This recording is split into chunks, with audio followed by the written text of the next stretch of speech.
So what's up? Magandang gabi sa inyong lahat mga kamanok. So once again, this is Linyada ng Mamay. So at this moment of time, pag-usapan natin yung isang katanungan na nabasa ko last time sa comment section. Ang tanong po na ating sasagutin ngayon is, Idol, kamanok, ano ba at bakit ba maganda ang paglalagay natin ng dahon ng saging sa bayong o doon sa ating box na paglalagay ng ating mga manok? So, sagutin natin itong mga kamanok kasi hindi ko alam kung newbie ba to o ano. Sige, welcome natin yung katanungan niya para sa ganon yung ating ibang mga subscribers dyan malaman kung bakit mahalaga ang dahon ng saging at kung meron pa bang ibang dahon na maaaring kapalit, na maaaring mas maganda pa sa dahon ng saging na maaari nating ilagay sa bayong o sa box ng ating mga alaga. So mga kamanok, bago po natin simulan yan, yung ating topic na yan, isa palaging hinihiling ko sa inyo, wala naman po itong bayad. Don't forget to click the subscribe button at i-like yung video ito. So kung nagawa nyo na yan, maraming salamat. Mag-comment din po kayo kung sa tingin ninyo meron kayong gustong itanong, gustong alamin, gustong pag-usapan. So ako pong bahala sa inyo. So dahil nga akala nyo simple lang yung topic natin about sa dahon ng saging. So napakahalaga po nito. Napakahalaga po na pag-usapan natin para malaman nyo po. Ano? So dahil nga po gusto nyo na kompletong sagot, ito po, inilista ko na po isa-isa. Para po matalakay natin ng maayos, may isa-isa po natin at wala po tayong malindangan. Sinulat ko na po mga kamanok, di ba? Para maayos nating maibahagi. So ano nga ba ang kahalagahan at kagandahan ng paglalagay ng dahon ng saging sa ating mga alaga? So unang-una, para po ito sa lamig at ginhawa. Okay? Naglalagay tayo ng dahon ng saging, mas maganda kung sariwa. Kasi nandun pa po yung moisture. Di ba? Ang lamig naman eh. Ang lamig ng dahon ng saging kapag ka ating naramdaman o napalapit sa ating balat, ang lamig. Di ba? Parang ang fresh. Ang presko, hindi po tayo binabanas. So, ganoon din po sa ating mga alaga. Pag naglagay po tayo ng dahon ng saging, hindi po sila ganoon may stress. Compared po natin sa wala. Ang init ng panahon, lalo na kung katanghalian dapat aalis kayo ng bahay. Okay? Ita-travel nyo po yung inyong mga alaga, tapos walang kasapin-sapin. Naku po, ang init ng motorsiklo, ang init ng sasakyan, ang init ng araw, yung hulab, stress na kaagad. Okay? Mas maganda kung maaga kayo aalis, tapos may dahon ng saging, parang hindi siya umalis ng bahay, para lang siyang namasyal. Kasi yung scent, alam mo yung scent, yung aroma, yung amoy, yung parang ang kapaligid niya, nandun pa rin siya sa kanyang backyard, nandun pa rin siya sa kanyang tipi, o nandun pa rin siya sa kanyang cage, hindi nagbabago. Kasi nga, yung amoy ng saging, nakakapag-refresh po ng ating mga alaga. Para lang siyang sinasayaw-sayaw ng ganyan sa loob ng sasakyan. Okay, so healthy pa rin yung manok natin pagdating natin sa ating mga pupuntahan. So yung number one na nakahalagahan para po malamig at maginhawa ang ating mga alaga. Okay? So number two, iwas dulas. Yes po mga kamanok. Pag po ang ating mga alaga, itinatravel po natin, lalo na kung masyadong malayo. Diba? Kung wala po yung sape na dahon ng saging, madulas po sa loob ng bayong. Madulas po sa loob ng karton. Walang pamigil. Okay, wala po siyang stopper, walang preno. Kasi nga, walang dahon ng saging, walang pipigil. Dire-diretso yun. Kaya maganda po yan na iwas dulas. Okay?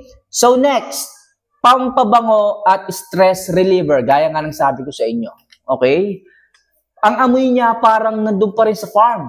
Nandun pa rin sa backyard. Kasi nga, ang bango eh. Parang amoy ng kapaligiran yan. Nakakapag-refresh. Parang amoy ng bayabas. Pag inamoy ninyo, di ba, nakaka-refresh. Parang ganun din po yung saging para sa ating mga alaga. Bukod sa malamig, nakakaiwas ng stress, mabango po yan pagdating sa kanila. Naaamoy po nila, mabango po yan. Nakaka-relax po yan ang isipan ng ating mga alaga. Alright?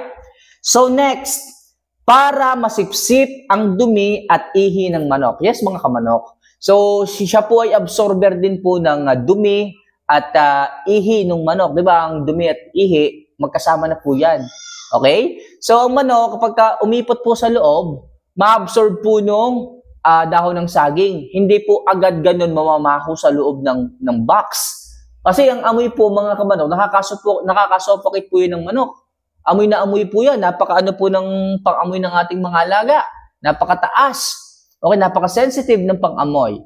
konting baho, konting kung anumang hindi maayos na amoy, maaamoy po nila, may stress po kagad. Pero kung may saging po ang mga yan, sabi ko nga, meron po yung natural na aroma, then meron din po siyang absorber noong moisture ng manok, nung ipot, nung ihi ng manok, masisipsip po niya at hindi po ganon mangangalat ang amoy sa loob ng box. So, napakahalaga po. Okay? So, next, ano pa ba? Heat stress or yung hapo, naiiwasan din po. Kasi nga po malamig eh. Malamig po ang pakiramdam ng manok. Hindi po siya stress. Alam niyo mga kamanok, ang ating mga alaga po, pinagpapawisan din po yan. Pag po sobrang init, mapapansin nyo, humahagok po yan, humahagok. Okay, so sign po yun mga kamanok na ang ating mga alaga stress. Mapapansin nyo parang nababasa po yung kanilang mga balahibong ganito dahil po may pawis po yun. Sobrang init na po, moisture na po yung sa loob. Okay? So, pero kung may saging po yan, dahon ng saging, mas maganda mga kamanok, samahan nyo rin ng dahon ng ipil-ipil. Isa rin po yung maayos. Alam nyo naman ang amoy no, di ba? Ma-aroma din po, tapos malamig. Kaya po maganda, paghaluin nyo po, dahon ng saging at saka yung ipil-ipil, napakalamig po niyan sa katawan ng ating mga alaga. At yung ating mga alaga ay relax na relax. Okay? Hindi po siya may stress. So next, pampababa ng vibration. Yes mga kamamay, kung may sapin nga po siya, parang sapin. Pag po umalog ang motor, umalog ang sasakyan, hindi po ganun agad may stress yung manok, hindi po agad lalapat yung manok. Kundi, magpupush muna yung sapin na dahon, yung sapin na ipil-ipil na saging bago siya tumama doon sa matigas na parte nung sasakyan. Okay? So vibration din po, naiwasan po niya yung sobrang vibration. Kung malulubak, hindi po agad sila masyadong makakalog. Okay? So napakaganda po talaga nito. And last, mas tahimik at kalmado ang ating mga alaga. Okay? Dahil sa steady po yung heartbeat nila. Yes, mga kamamay.